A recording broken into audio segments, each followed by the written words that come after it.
அன்பர்களே வணக்கம். பொன்னம்பலத்தில் பொது நடனம் செய்கின்ற தில்லை கூத்தனுக்கு அண்ணா அபிஷேகம் செய்து மகிழும் நாள் 5/11/2025. சிவனுக்கு அன்ன அபிஷேகம் ஐப்பசி பௌர்ணமி தினத்தன்று உச்சி வேளையில் நடைபெறுகிறது. அப்பொழுது சந்திரன் பூமிக்கு மிக அருகில் இருக்கின்றான்.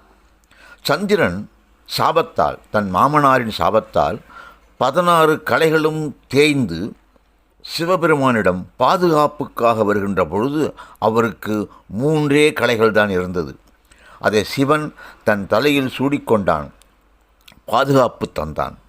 அந்த நன்றிக்காக சந்திரன் அன்னாபிஷேகம் சிவனுக்கு செய்கின்றான். இதுவே முதல் அன்னாபிஷேகமாக கருதப்படுகிறது. அன்னம் அல்லது சோறு ஒவ்வொரு பருக்கையும் பார்க்கின்ற பொழுது சிவலிங்க வடிவமாகவே நாம் காணலாம். இந்த